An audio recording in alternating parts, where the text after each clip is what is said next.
Is it a mistake for Burrow to return to practice without a new contract? I'm not going to say that it is. I trust him. I trust him. He's a winner. And I think that he's one of the elite quarterbacks in the game of football. He knows what it takes. He knows what's going to be required of him to do the kind of things that's necessary in order for this franchise to win. And we got to take into account who we're talking about here. We're talking about a guy in Joe Burrow.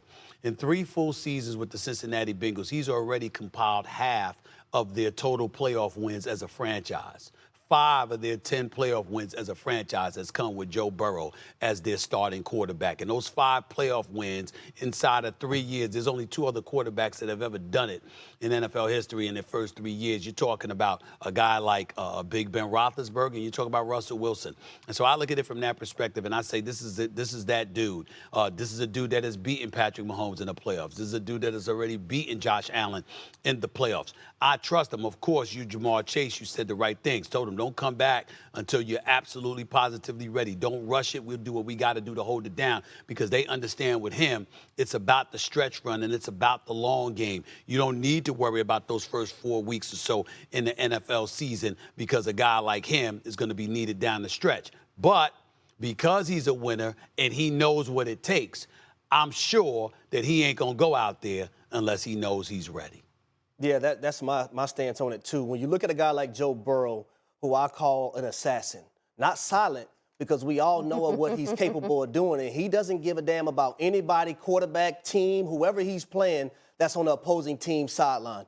We know when he shows up to that stadium, he's going to show up and show out. I literally witnessed, because I was at that Tennessee Titans game when he got sacked 9 times, but didn't blink an eye. Didn't complain about his offensive line, just continued to get up and deliver the football from the pocket and led this team to a win and then led them to a Super Bowl. You talk about a franchise, right, that was holding on by a shoestring until Joe Burrow showed up. You know, a Super Bowl appearance, AFC Championship game appearance last year. I trust Joe Burrow's judgment. Now, someone else I also trust in this entire thing is their head trainer. He's someone that I'm very close with. He was with me at the University of Louisville, and I thought all the way back in 2003 that he should have been a head trainer at that moment. I understand what he stands for. I understand and I know his mindset, and I know he's not going to allow Joe Burrow to go out there if he's not ready to get on that practice field. But I also think Joe Burrow, in his competitive nature, he understands what it means to be on that football field week 1 when you're facing the Browns. He understands what it means to be on that football field week 2 when you're going against Lamar Jackson and his new toys and the Baltimore Ravens. So I'll be honest with you, I don't have a problem with it. I just know Joe Burrow is going to be that dude when he shows up. The only question I have, Stephen A., and also Kmart, what is taking ownership so long to get this Well, deal? so that is that's my question. Should Joe Burrow return to practice? As long as he's healthy, yes. But if I'm his agent, I'm also telling him don't go out there until we get a deal. And the framework of what the deal should be has already been laid out between Jalen Hurts, Lamar Jackson, Justin Herbert. I just wonder what is the holdup here? Because we have seen, as Stephen A., you said, he is that dude. So the Bengals know that. They know their franchise has been transformed by Joe Burrow being there. I just don't like guys who have money on the table and are getting on the practice field, especially a guy who is coming off of injury. So I think he's healthy. I think he'll be ready to go. I'm covering that Browns-Bengals game week 1. But I just wonder, where is the money? That's all I want to see. Well, you I will say can understand this. that, Stephen A. Oh, of course, I absolutely can, without question. And I owe y'all something. You know, Molly, I found your shoes, by the way. I found your shoes, but we'll talk about that another time. The point that I'm trying to make to you Wait, is hold on. The shoes from when UConn won the national championship, March Madness? Yes, yes. Okay. But you got to remember, I've been on the road. You've been on the road. We had the summer off and stuff like that. Been very, very busy people. It's not like I'm not gonna look out for you. You know what I'm saying? And Kimberly, I'm gonna buy you some new sneakers. We gonna buy you some new sneakers. You know I look cute from head to toe. Stop it. You always do. But I'm just saying. But I'm just talking about the sneakers. Here's the deal, y'all. The bottom line is this: when we think about the Cincinnati Bengals, first of all, we spent years abhorring their ownership. We didn't like them. They were notoriously cheap. Stupid is not something we would call them. Zach Taylor has proven to be a good hire. Joe Burrow has obviously proven to be an elite selection as a #1 overall pick. He has shown up. Jamar Chase is no scrub. Remember, they had an opportunity to get Devontae Smith, who can ball, but they went with Jamar Chase. And this is after he sat out the year at LSU before entering the NFL draft. So we got to remember all of those things as well. And so they've made a lot of proper selections. Obviously, they've worked on buffering the offensive line for this upcoming season and did it to some degree a little bit last year.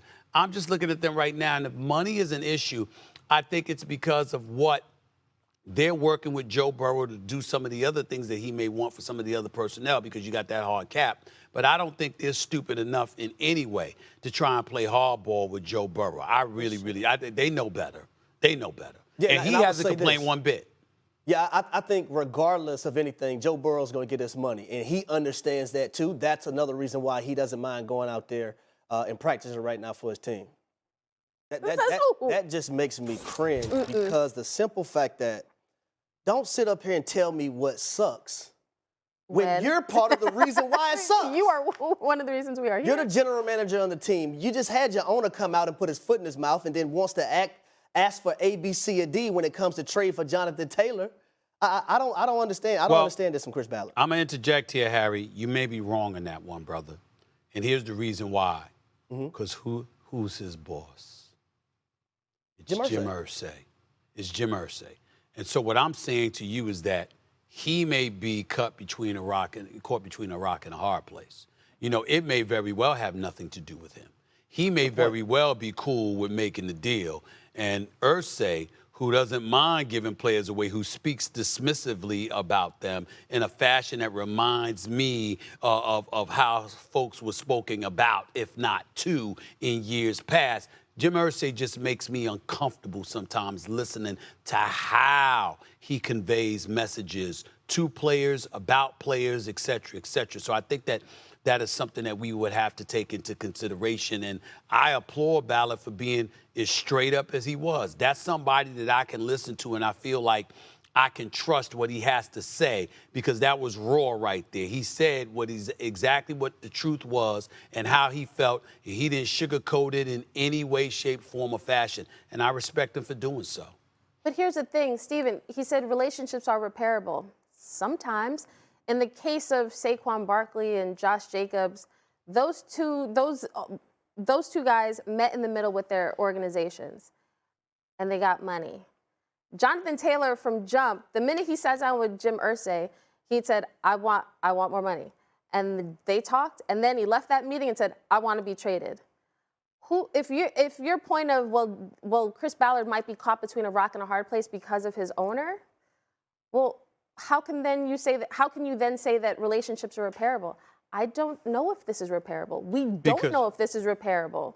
Because at the end of the day, they still haven't paid him what he wants. Yeah, but you're also talking about the relationship with the team as opposed to Irsay. Those are two different things. Like if I ultimately end up getting some money and I'm in that locker room with those fellas and I'm in that locker room with that new coach and I'm in that locker room and that GM is walking by and I know that GM did not try to screw me over, yes, those relationships are repairable. I don't have to talk to the owner. I can walk right by the owner. I can keep my distance from that man because of where I stand with him. But that doesn't mean that the relationship with the rest of the team cannot be repairable. I think that's a plausible conclusion to reach. Yeah, I would say this when it comes to this situation.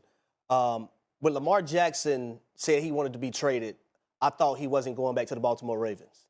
No. And that whole thing proved that I thought was wrong. Why did it change? Why did it change though? Because they paid him his money. They paid him so money. That's what I'm saying. Like if the Colts decided they want to give Jonathan Taylor a contract, he's going to go back and he's going to play football. Money talks, BS walks. Like, that's one thing we know about the National Football League. And all that other nonsense will be pushed to the side because you got your money that you were asking for. Now, when it comes to Jim Irsay, Stephen A., I agree with you. He bothers me on so many levels. Because for a man to say what he said about Jonathan Taylor, devaluing him, and dismissing him as a running back when this guy was an MVP candidate 2 years ago, 24 years old. And let me tell you why it bothers me. Third in the league in rush yards per game. Third in the league behind Derrick Henry and Nick Chubb. You have a running back since 2020 who can take a ton of pressure off of your rookie quarterback, and you can mirror those two guys together for the next 3 or 4 years. And you're compromising that because of your pride and not want to play a guy. But this is why I bring up Kim. the question of how do you know it's repairable? Because, again, you bring up all these other guys who got their money. The Colts have not given Jonathan Taylor the money that he wants. They haven't given him the trade that he's asked for. And now he's on the physically unable to perform list, and he's out 4 weeks. And we've got the trade deadline coming up October 31st. So no one can say for certain. Chris Ballard can say this stinks, but he doesn't know if Jonathan Taylor will be on his football team end of October. Nobody knows how this is going to play out. Are you more confident in the Jets or Cowboys to get to the Super Bowl? Well, believe it or not, it's the Cowboys. And I know nobody would expect me to say something like that, but I'm going to be objective this morning from this perspective. I'm only talking about the path of least resistance. I'm not saying they're better than the Jets. I'm not saying anything like that. What I'm saying is that when you look at the AFC and how loaded it is, everywhere you turn, there's somebody that can knock you off. In the NFC, it's the Philadelphia Eagles, it's the San Francisco 49ers, it's the Dallas Cowboys, and then everybody else. And we all know that. And so because that's your reality, the path to prosperity is paved easier, with an easier road through the NFC than it is with the AFC. It's the Cowboys by default. That doesn't mean it'll happen, of course, because there's a black cat running around that franchise, and eventually it'll happen. But that is the reality. That was the reality. Being a big person and being objective. You were almost there, but you tripped right before that finish line because you had to get that dig in. I didn't trip. I skipped. I didn't trip. I skipped. Remember that video Laura and them had me doing? Skipping in the hallways? That's what I was doing. This is exactly. No. Harry, what do you think? I'm going with the Jets. I'm going to go with the Jets, and I'm going to go with Aaron Rodgers, and I'm going to take the quarterback position. When I look at the Dallas Cowboys the last 2 years, there's been one constant when it came to the biggest games and the biggest moments. It has been a guy like Dak Prescott not living up to the capabilities. And I understand Aaron Rodgers' last few years in Green Bay, he might not have, been able to do some of the same things, but I have seen him do it. I have seen Aaron Rodgers play in an NFC championship game. I've seen Aaron Rodgers win a Super Bowl. Hell, I was a part of the team in 2010, even though it was a while ago, with the #1 seed in Atlanta, and Aaron Rodgers and his team squeaked into the playoffs, and they came in and blew us out on the quest to winning his only Super Bowl that he does have. You're talking about a guy that's a 4-time MVP, a guy that takes care of the football, and there's a reason why the Jets went out and got that guy, because they believe he can be a difference maker when it comes to a Patrick Mahomes, when it comes to a Joe Burrow, a Josh Allen, a Lamar Jackson, that they have that guy that can compete. The last time the Dallas Cowboys played in an NFC championship game was January 14th, 1996. That year, I was in Atlanta going to the damn Olympics. I don't see it happening soon for the Dallas Cowboys, so that's why I'm rocking with the Jets by default as well. Here's the thing, Harry. It's been 12 years since the Jets have even made the playoffs. That is true. And here's a team that has a completely new quarterback, new offensive coordinator, new system, new players. Within Aaron Rodgers' lifetime in New York, he's got to win a Super Bowl. But all I heard on this show was how difficult the AFC is, how loaded the AFC is. And when you look at the Dallas Cowboys, no, that's Steven, you had your moment. So when you look at the NFC, it is a way easier path, as Steven said. But more importantly, the Dallas Cowboys are already made contender now. We have seen this team have a good roster for several years and just be on the cusp. And I'm glad you mentioned, Harry, Aaron Rodgers stats, because I have, for America, some good Dak stats, because we've been on Dak a little bit too much. But since entering the NFL in 2016, everybody, Dak has the 5th highest total QBR behind Mahomes, Breeze, Luck, and Brady. The latter 3, of course, are retired. And Dak posted a 96.8 total QBR in last season's wild card win against the Bucs, which is the best figure by any QB in a road playoff game since the metric was formed in 2006. So again, I'm saying what you're saying is he's the most successful non-winning quarterback. I know you're not trying to play me after just picking the Cowboys yourself, sir. We picked the Cowboys for the same reason. Because I didn't pick them. I didn't pick them. I said they got a better chance of making a Super Bowl than the Jets because of the conference that they're playing in. That's not picking them. I still assume they're gonna lose. Steven, even when we agree, you gotta come at me sideways, and I don't understand why. Thanks for watching ESPN on YouTube. For live streaming sports and premium content, subscribe to ESPN+.